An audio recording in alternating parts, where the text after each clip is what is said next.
ในក្នុងកម្មវិធី VBA រួចមកយើងចូល Windows របស់យើងដើម្បីបើកកម្មវិធី ASUS Partition ដើម្បីយើងបែងចែក drive វាទៀតកុំឲ្យនិយាយសាមញ្ញច្រើនយើងចូលមកកម្មវិធី VBA របស់យើងមកបាទបន្ទាប់មកយើងចូល drive data យើងចុចយកពាក្យថា add យើងចុចតាម default ដែលវាឲ្យមកត្រង់នេះគឺយើងចង់បានចំនួន 300G យើងចុច next បើដោយសារតែខ្ញុំបាន create វារួចហើយអញ្ចឹងខ្ញុំអត់ create វាទៀតទេបើសិនជាយើងចង់ create ទៀតយើងចុចពី OK នេះមកតែខ្ញុំបាន create វារួចហើយអញ្ចឹងអត់ទេ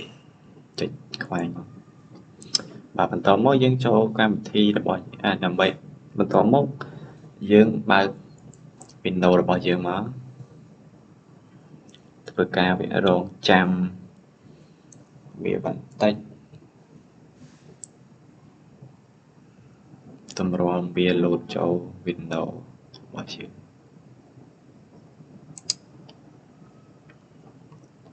រៀង slow តែ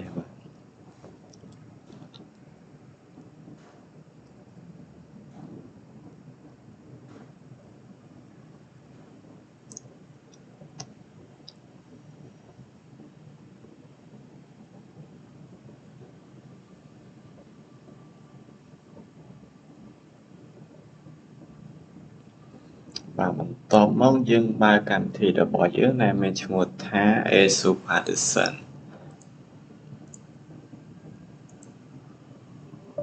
ចុចយកពាក្យយ៉ាមករងចាំវាលោតមកលើផ្ទាំង Windows របស់យើង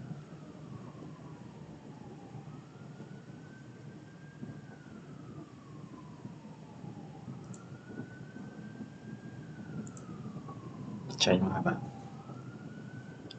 ធ្វើការរងចាំវាបន្តិចទៀតមកបាទពេលនេះវាបានលោតមកដល់នេះហើយត្រាយដែលយើងបាន create រួច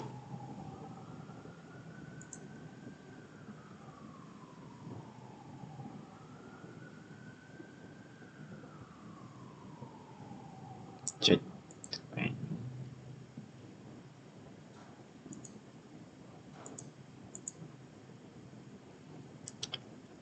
បាទយើងចង់បានចំនួន 100G អញ្ចឹងយើងចុចយក add មកកន្លែងនេះយើងចង់ទាញក៏បានតែវាមានការលំអៀងអញ្ចឹងយើងចង់បាន 100G យើងចង់បាន 100G ចំនួនសរុបវា 300G យើងចង់បានចំនួន 100G អញ្ចឹងយើងត្រូវដាក់លេខ 200G យើងចុច OK មកយើងចុចអានេះមួយសិនមកកុំឲ្យវា slow ពេក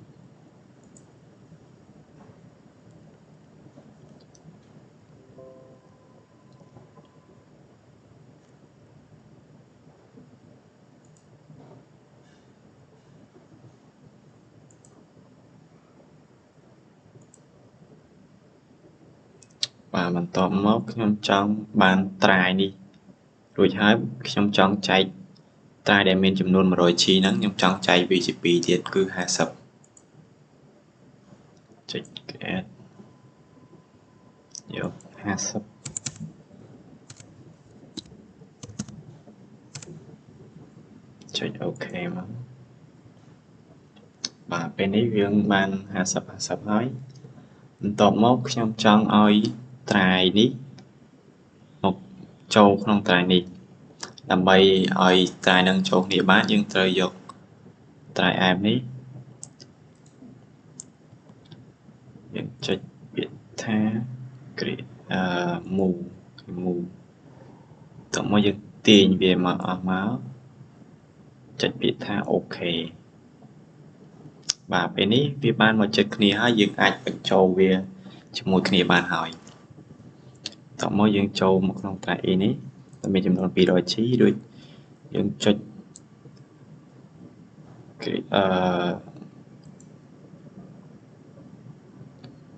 បន្ទាប់មកយើងទាញវាមកអស់មកច្រឡំយើងទាញខាងនេះឯងបាទ cứ về bàn 250G វិញហើយចុចមកអូខេមកបាទពេលនេះយើងបានហើយបន្តមកយើងត្រូវដូរឈ្មោះវាមកកុំឲ្យអ្នកគ្រូគាត់ថាយើង voice over ពីលើណាឈ្មោះបាទនេះយើងយកត្រៃអំនេះចុះតមកយើងដាក់ឈ្មោះយើងមកច្រឡំ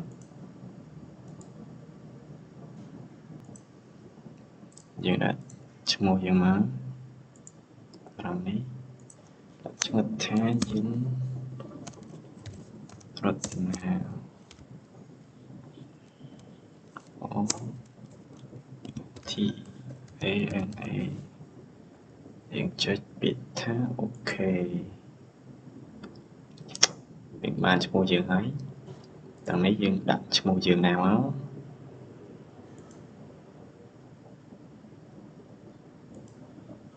កដាក់ឈ្មោះថាត្រៃជីចុះចុចអូខេតមកយើងដាក់ឈ្មោះយើងណាមកដាក់រតនាទេចុះ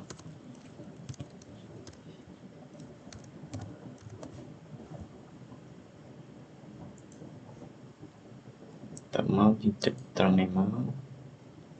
ចុចសរុប apply ដោយសារតែខ្ញុំអត់បាន execute វាម្ដងមួយខ្ញុំចាំ execute វាម្ដងទាំងអស់អញ្ចឹងរៀងយូរបន្តិច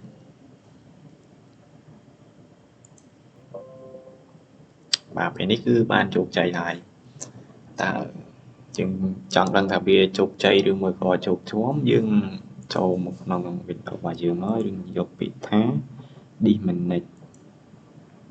ថាវាគឺសូវបង្ហាញឲ្យយើងឃើញណាឬទេ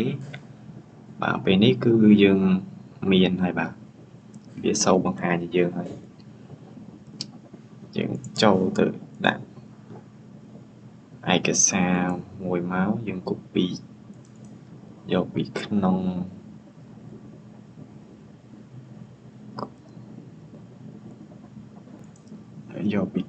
ម៉ាស៊ីនបិទរបស់យើងទៅដាក់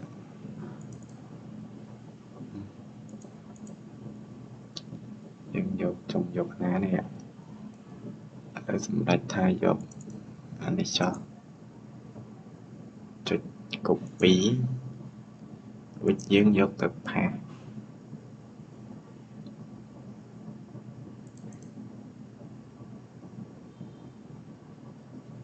នេះត្រាយអានេះគឺជាត្រាយចំនួន 250G នេះគឺជាត្រាយចំនួន 50G អញ្ចឹងខ្ញុំចង់ផាសនៅក្នុងត្រាយ 250G ចុចថាផាសមកចុចមើលវាមកអត់បាទនេះគឺយើងធ្វើបានជោគជ័យហើយជំរាបលាអ្នកគ្រូ